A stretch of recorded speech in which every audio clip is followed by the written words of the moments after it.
G'day. Well, it's been 3 weeks since that dreaded day that bad fuel killed the Prado.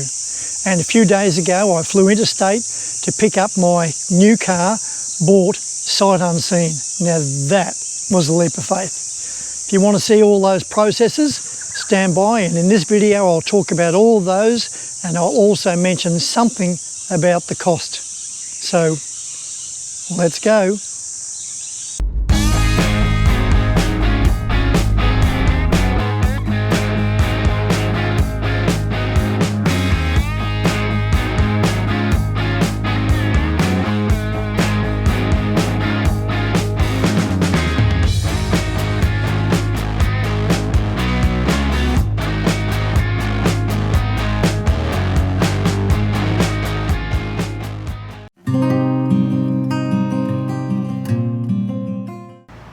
Good morning, top of the morning to you, very big top of the morning to you.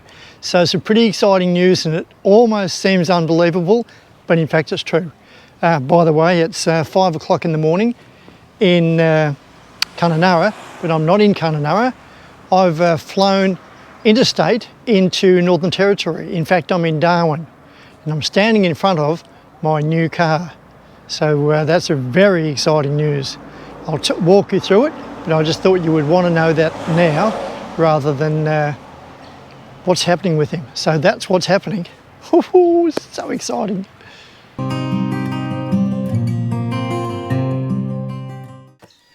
Well, here it is, the hunt for White October. My priorities for buying the new car was obviously had to be a four-wheel drive. And this time it would be good if I could upgrade it so I could tow up to 3.5 tonne. So that kind of moved out the Prado for me, unless it was brand new and budget wasn't there. So then the next priorities were it had to have a bull bar, it had to have a tow bar, had to be, as I said, be able to tow up to 3.5 tonne. That'd be great. So basically what I did was I chose 3 brands. That was the Ford Ranger, the BT50, and the it must be a good car if I can't think of it. Oh, the Isuzu D-Max.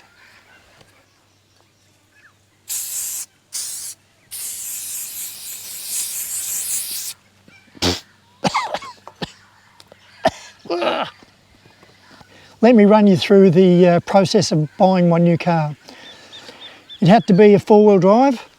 It had to ideally be able to tow up to 3.5 tonnes, and had to have a bull bar, tow bar, and ideally a canopy on the back. Now, depending on what brand it was, the canopy I kind of had in mind was, I think they called a bat wing, and basically if you're looking, front to back of the canopy, means you'll be able to lift up the door there and access all it, close it, and then the other side lift it up and close it.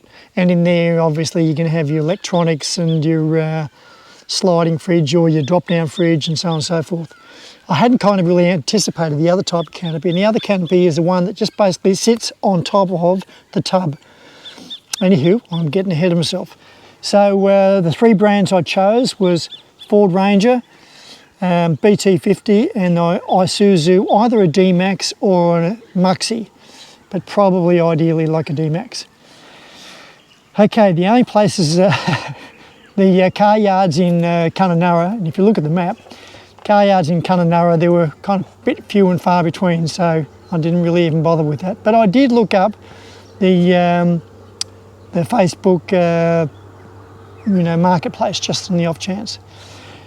Okay, nothing around Kununurra or anywhere near it. So the real choices was either Perth or Darwin. I'm going to have to take this milk out of shot because otherwise it'll curdle. And milk out in the outback is rather precious. So stand by, I shall be back.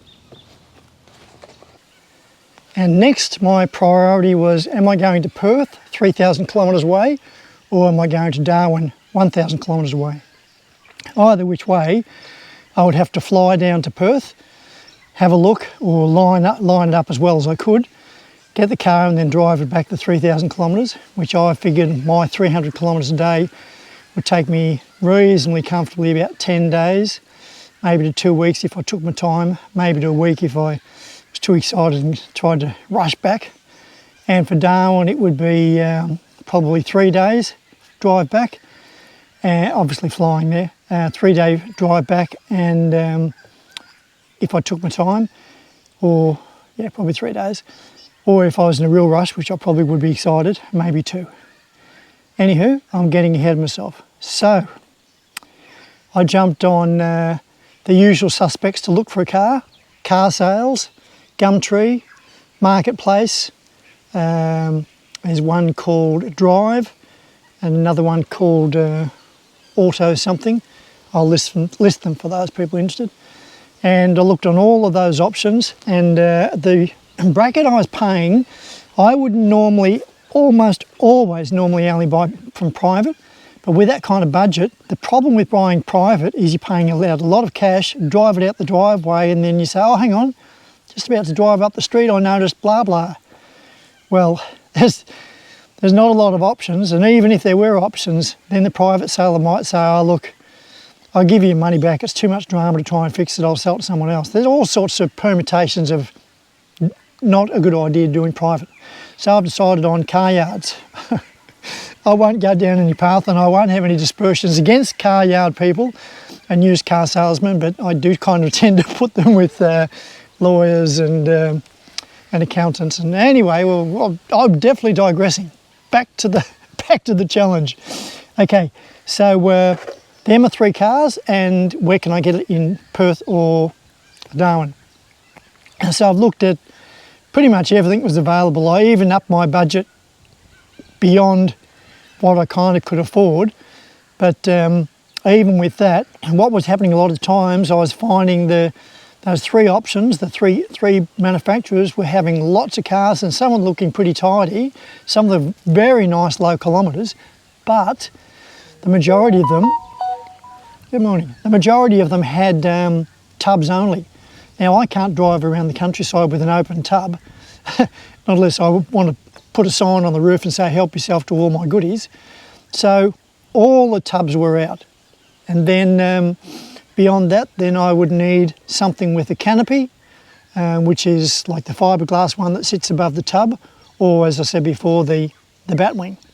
So that narrowed it down to, well, I'd say in Perth there was probably, I think Perth there was 44 cars available in that whole gamut of cars, and in Darwin there was about 12. Okay, then get it down to, I put it up to maximum kilometres that I wouldn't look at anything beyond that, and I also obviously had the budget, so I had the kilometre maximum, the budget, had to be automatic. I would have settled for a manual if I absolutely had to, but apparently the newer cars tow better on the automatic. Oh, and I'd prefer white. Look, there was a few other colours, but I'd prefer white. One for safety and one for, I don't know, it's got to think about white. Anywho, okay, so I finally, after 3 days, I finally found something that I was pretty excited about. And that, when I found it out, it was on the weekend. So I jumped online and said, yes, I'm interested, please have someone call me. Then come Monday morning, so don't forget these car yards open, most of them like 7:30 in the morning. No calls, and eventually I made a call myself at about 9:30, 10 o'clock, and got hold of one of the dealers, talked me through the car, and it was pretty much what I wanted. What was the catches? Oh, the only catch was the car yard guy, the car dealer, was really pushy. He said, look, you know, we got a lot of interest in this car. And I said, yeah, okay, whatever. All right, how do we go from here? He said, okay, send me down, transfer me $1,000 and I'll put it on hold and then we'll go from there. I said, yeah, no problems. A bit apprehensive about that. Like, I don't mind spending the $1,000, but what I was a little bit nervous about was, is there any paperwork, blah, blah, blah. So I said, can you give me any paperwork for it? Yeah, if you want, but you know, you need to get on this $1,000. I said, I've got $1,000 here ready to go, but I want to know what I'm getting involved in. You send me a contract or something that basically says if I have a pre-inspection on it, that the money is refundable if there's problems with it and we can't come to some sort of arrangement of having it fixed up. He was a bit grumpy. He said, all right, well, no problems. Then about half an hour later, he sent me out for a contract. And the contract basically was very, very vague. And as I said, dealing with car yard people, I really wanted that $1,000 back if it didn't work out that well. I got bug spray in my eye. So I had a look at the contract, and basically the contract said, yeah, special conditions, $1,000 refundable if the vehicle wasn't commercially viable. What does that mean? So I wrote up something that basically said $1,000 is refundable if after pre-inspection there were faults found and we couldn't negotiate a further deal to have them fixed, then the money would be refunded. And all it was a copy and paste into the electronic contract anyway. Oh, yawn. So I sent that to him, and then he wrote back, he said, yeah, the boss is okay with that, here's the new contract, it's okay. Then I signed it and sent it to him, and then waited for him to contact me about $1,000.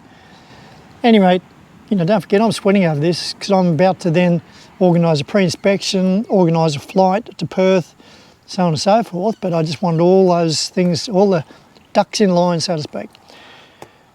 So I'm waiting. 4:30 I get a call, and it was the car dealer, and he said, the car's been sold. I said, yeah, I know, to me. He said, oh no, we sold it to someone else. I said, but you made me I signed a contract and everything. Oh yeah, by the time we got all that paperwork, your paperwork organised, someone already bought it, and that's it. Seriously, couldn't believe it. Oh well. Back to the drawing board. Then obviously I'm feeling pretty apprehensive. The next car dealer I deal with, I want to be pretty sure that I'm not going to be mucked around. Anywho, I looked and realistically there was kind of nothing unless I lowered my standards and I settled for something with a lot of kilometres, and it was blue, and it was just really the things that I didn't want. So I thought, oh well, I'll sweat it out. Meanwhile, back at the ranch, I've been contacted by one of my subscribers who said, look, we've got a friend of ours who is a car broker. Would you like us to get in contact with him? So I said, well, didn't really know at that stage what a car broker was. I since do. And basically what they do is they'll go and find the car and they'll negotiate a good price for you, and they'll obviously take a commission and I'll sort it out. They'll be looked after and I'll be looked after. Anywho, so they got me that number, and me and the car broker, we got in contact with each other, and he said, look, I'll have a look around. He said, I now know exactly what you're looking for. He said, I've got a lot of friends in the industry, and he said, if I can't help you, meanwhile keep looking, and he said, if I can't help you, he said, I might know a man who can. And he said, give this guy a call in Darwin who specialises in four-wheel drives, and see how you go. So that was a real relief. Straight away, I called the main man in Darwin, and he had a car. Just before I did, I found out about his car yard, and I looked at the cars available, and there seemed a couple there that were definitely interested me. It was interesting too, because those cars that I knew of, I'm sure they weren't, were not on Gumtree, they weren't on car sales, they weren't on Drive, they weren't on any of the 5 places I normally would have found it. Anywho, so I've gone on the website, gone out, checked it out. There was one car. Ooh, this could be the one. So I went through all of its, all of its things that it had available on it, and it definitely sounded pretty good.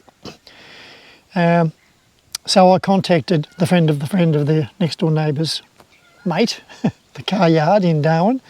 Had to talk to Peter. Peter was very helpful, very matter of fact, very, well, I don't want to say it, sort of almost unused car salesman like. So yeah, we got on really well, and I went through the car that I was most interested in, and he said, okay, we'll go back and think about it and see if there's, have a look on our website, see if there's anything else that you definitely were keen on. Go and have a long think about it and get back to me if that's the sort of thing you want.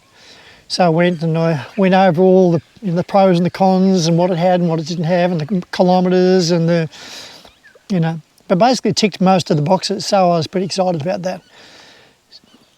I then contacted Peter again and said, okay, I'd like to organise a look at it, and do you mind if I arrange a pre-inspection? So he said, look, you can, but our pre-inspection we do on our vehicles anyway is pretty good. And I said, well, no offence, but I would like to do an independent one. Absolutely fine. So we hung up and I said, all right, he wanted the $1,000 deposit and that was fine. So I organised that and the paperwork and all the wording was changed and it was all exactly suitable to what I wanted. So then I contacted a pre-inspection company. God, are you bored yet? I've fallen asleep just telling you. Contacted a pre-inspection company. They said, oh, we couldn't do it for, we could guarantee we'd definitely do it in the next 48 hours. Like, mate, I want it done today. Anywho, I contacted them and they said, oh, well, we'll definitely be able to have it done by late Friday afternoon. And I said, well, I won't bother. If that's the best you can do, I can't wait that long. I'll find someone else. Lady phoned back. She said, I've got someone to check it out first thing Friday morning. Okay, right. So that was done. So I've got pre-inspection organised. Meanwhile, I'm looking at flights to Darwin.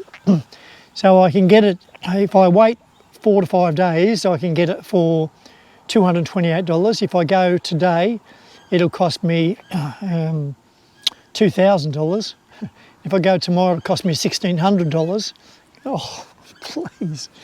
So I've decided I've booked the Saturday flight, even though I didn't have the result from the pre-inspection, but I thought I've just got to do a leap of faith here, and so I organised that. Pre-inspection organised, flight organised. Ooh, better start packing and better have the caravan pre-prepared so when I come back, hitch up the car and head off.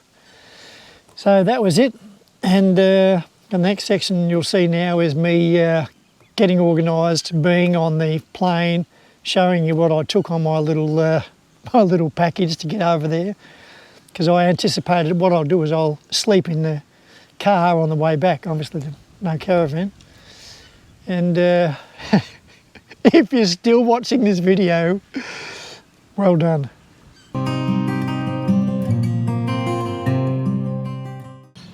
Well, it's about 39 degrees here in Kununurra. I've packed up my old kit bag and pillow and all that sort of goodies to fly out from Kununurra to Darwin to look at a car.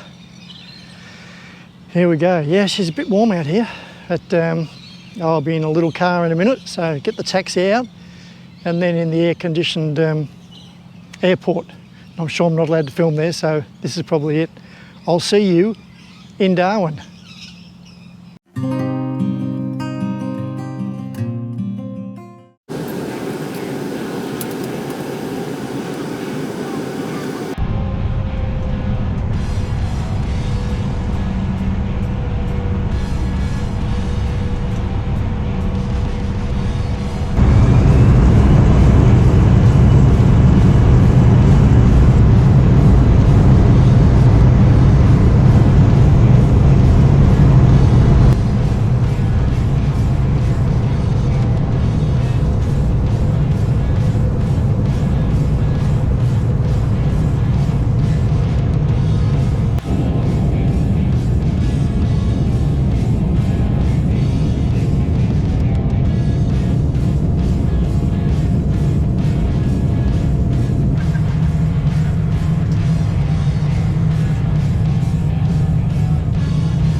Well, here I am. I'm on the plane going to look at a car to buy, and I've just had a 2-hour wait here in Kununurra, which has not been overly a lot of fun. But anywho, I'm inching closer to Darwin to see the car that I will probably buy. So here we go.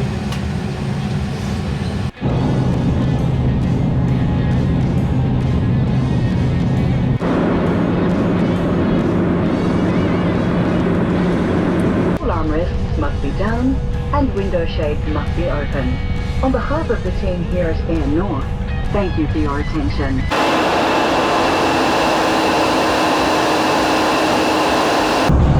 That was a fairly short trip, a bit like the Melbourne to Sydney trip.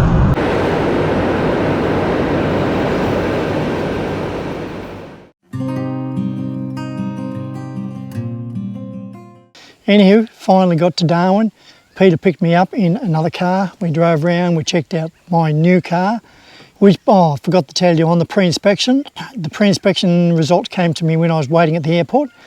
Pre-inspection results was basically everything about the car is fine. There's nothing needs to be done or repaired, or everything is in really good condition, which I've bought cars before and I've never had pre-inspection reports that good that didn't say, oh, this is slightly worn and that needs attention. There was nothing. So that was a real delightful surprise. Yeah, Peter picked me up, drove around, had a look at the car. And again, I never buy a car in the dark or in the rain. And when I went to pick up the car, that was in the dark, so nothing I could do about it. But it already passed the pre-inspection, so that was fine.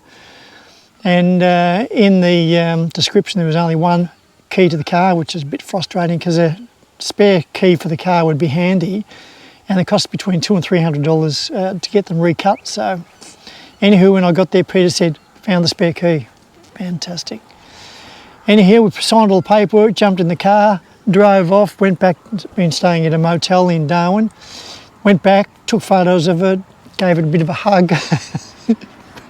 Please look after me for the next, X days, months, years. And there it is, the new car. So it's a Ford Ranger Wildtrak, 3.2 litre for those who are interested, and 6-speed automatic diesel.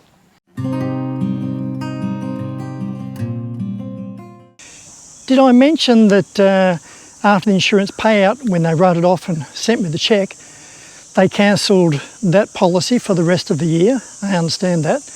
And then invited me to reinsure. Well, that was fine.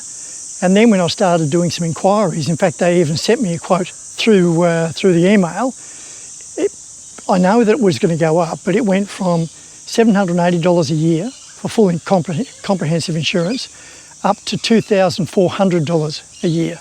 Now that's a massive jump. I phoned around and did some work and some progress, and eventually I've managed to get it down to just over $1,000, which is more than suitable. So I understand that they've got to make up for some sort of a loss, but I've been with them for 15 years. You'd think that they would cut me some leeway.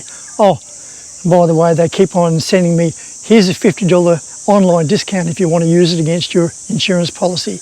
We look forward to your future business.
Well, there you have it. What a month. What a month indeed. Well, I hope you enjoyed the video, and I hope you were able to gain some knowledge out of it as well. If you enjoyed it and found it helpful, useful and or entertaining, please give it a thumbs up. If you haven't already subscribed, now, as always, is a great opportunity to do that. If you think the video is worth sharing, that too would be good. And until next time, this is Paul Will Drive, signing off.